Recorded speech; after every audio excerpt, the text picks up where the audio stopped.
Revolutionary democratic പാർട്ടിയിലെ ഒരു ബുദ്ധിജീവിയാണ് ഞാൻ.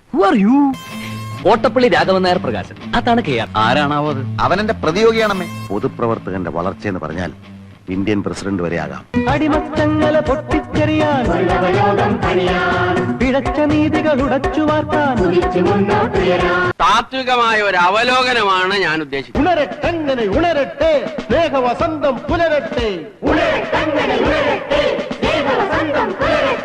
ഇതിപ്പോ എന്തിനാണോ ഈ ഭാരതയാത്ര? ജനജീവിതം സ്തംഭിക്കണം, പോലീസ് ഞെട്ടണം, സർക്കാർ ആടി ഉലയണം. അത് വേണോ? അച്ഛാ, നമുക്ക് നഷ്ടപ്പെടുന്നത് വെറും ഒരു കവുങ്ങ, കിട്ടാനുള്ളത് പുതിയൊരു ഇന്ത്യയും. എന്ത് റവല്യൂഷണറി, എന്ത് ഡെമോക്രസി എന്നാണ് ഞാൻ ചോദിക്കുന്നത്. ചടങ്ങ് കഴിഞ്ഞ ഉടനെ തന്നെ സി എമ്മിന്റെ അടുത്ത് വന്ന് തോളി തട്ടിട്ട് പറഞ്ഞു, ഹംകോ പീനെ കേലിയെ നാരിയൽ കാ പാനി ലാവോ. സാധാരണക്കാരനല്ലെന്ന് മറ്റുള്ളവരെ തോന്നിക്കാൻ ഇതാണച്ചാ പറ്റിയ മാർഗം. ഞാൻ അറിഞ്ഞുകൊണ്ട് അളിയന് വല്ല സഹായം ചെയ്താൽ അതെന്റെ പൊളിറ്റിക്കൽ കരിയറിനെ മുഴുവൻ ബാധിക്കും.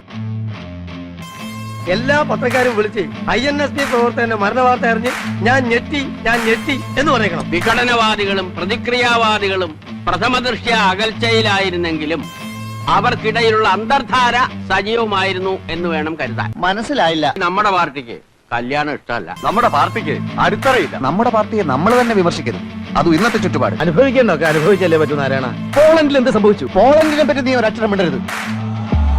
റാഡിക്കൽ ആയിട്ടുള്ള ഒരു മാറ്റമല്ല. 4-ാം തീയതി നമ്മൾ ആഞ്ഞടിക്കും. ഈ രാഷ്ട്രീയം എന്ന് പറഞ്ഞാൽ പല്ലും നഖവും ഉപയോഗിച്ചുകൊണ്ടുള്ള ഒരു ആക്രമണമാണ്. അപ്പൊ ഈ രാഷ്ട്രീയം എന്ന് പറഞ്ഞാൽ കൊല്ലും കൊലയാണ്.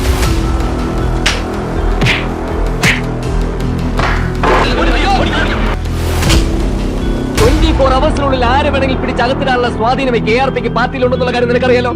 KRP CRP ഒക്കെ ഗേറ്റിന് പുറത്ത് ഇറങ്ങി പോണം മിസ്റ്റർ.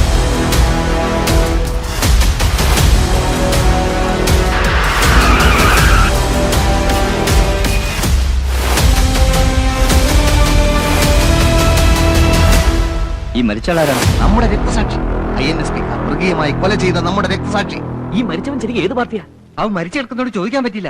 രാഷ്ട്രീയവും സാമൂഹ്യ പ്രവർത്തനവും